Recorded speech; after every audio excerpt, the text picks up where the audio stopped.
And we're back. It's the Fantasy Preview Show brought to you by NBA.com. We're talking about the guards. And we move on now to the Jordan-airs. The greatest two-guard of all time, Michael Jordan. The greatest player of all time. And we pay homage to him as we talk about the twos weekly here on NBA TV. So let's roll them out. The top 10 twos, fantasy-wise, heading into the 09-10 season. And we begin with... I've been calling this guy like the best-kept secret in the NBA for years. He's not a secret anymore. People know about John Salmons now. No question about it. Out of the University of Miami, can get to the cup, finish around the rim, but may have the best mid-range game today outside of Kobe Bryant. I like that. I'd throw Joe Johnson in there as well. But you're right. John Salmons is just slithery. Slithery. Finds his shot, and I love the fact 1.6 threes last year. Improved in that. He wasn't a great shooter coming out of college, but did work on that. But the fact that he goes about his business, don't make any noise, look at the stat sheet. What? 27? Where did it come from? Yeah, he just does it quietly. And check it out. At number 9, not ripped, the perennial all-star. What happened to Rip? I'm going with his backup, BG. You're going with Ben Gordon? I mean, now he's out of Chicago. Now he's going to be in Detroit. Now it may be a little Rip and Jordan going on there, if you get what I'm saying. You know what, though? I just think...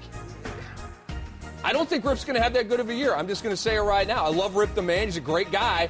Statistically, I'd rather have Ben Gordon. Well, in that case, Ben's a little bit younger. He's probably a better scorer. And then the question is who will start and who will come off the bench? Well, I think BG's going to come off the bench, but we know he's been killing it as a sixth man for years. The thing is, Rip doesn't hit too many threes. Right. Ben Gordon drops tons of bombs per game, and all the talk has been, and last year BG started doing this, expanding his game, rebounding more, assisting more, and they're continuing that talk with Detroit. I'm bullish on BG. I may be right, I may be wrong, but we go from one UConn stud to another. Ray at number 8. Ray.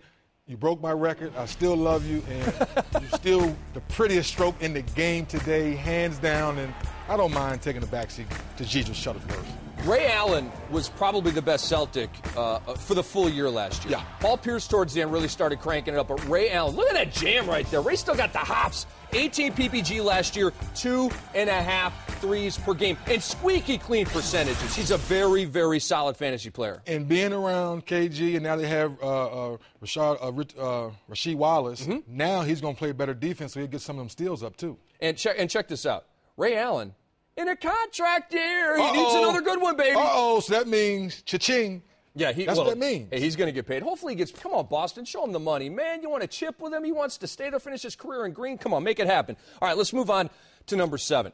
A very injury-prone player, but a straight scoring stud, Kevin Martin. And, this is a guy that last year dropped off significantly in the percentage, down to 42%. He's got to get that percentage up. He's a better shooter than 42%. No question a better shooter. I wasn't crazy about his form and how it looks, and I threw him in the same category with Salmons, that you didn't know who he was when he first came into the NBA, and next thing you know, he got his opportunity and exploded 24, 25 points a game, gets a big contract. He's definitely a fantasy stuffer. Yeah, he's the guy in Sacramento. He's their franchise player. And check this out. Last year, only played 51 games. That is a buzzkill. But he says he's not going to attack the rim as much this year and try to get to the free throw line. He's going to try to stay healthy, and we all like that. 24.6 points per game last year, and he hit 2.3 threes. Kevin Martin's a total stud.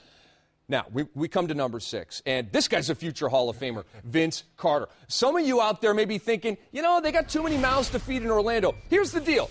Whenever Vince Carter laces them up and plays his minutes, it's 25-5, period. Hands down, stay healthy, and he goes back to being half man, half amazing. He's back in his home state of Florida. The Bones are going to be feeling better. And yes, half man is back, and he will be amazing this year. And Vince Carter, don't sleep on the steals, don't sleep on the threes. He is a terrific all-around player. The percentages are solid. I'm just saying, don't think that this trade is like the beginning of the end for Vince. Vince will be Vince this year. He may not be 25. I see him coming down to more like 20, 21 because you got Dwight Howard. So I hope he doesn't get too crazy and realize if I don't have my shot early in the offense, I got to throw it down low to the big fella. No, he's not going to lose sight of that. Stan Van will not let him lose sight of that. We're taking a break, and we're coming back with the top 5 shooting guards. We count down 5 to 1. Yes, Kobe Bryant will be among them. But is he the top shooting guard? Yeah, I'm going to keep you all in suspense.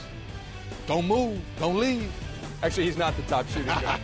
There's another guy who plays in Miami that we got number 1. But Kobe's in there.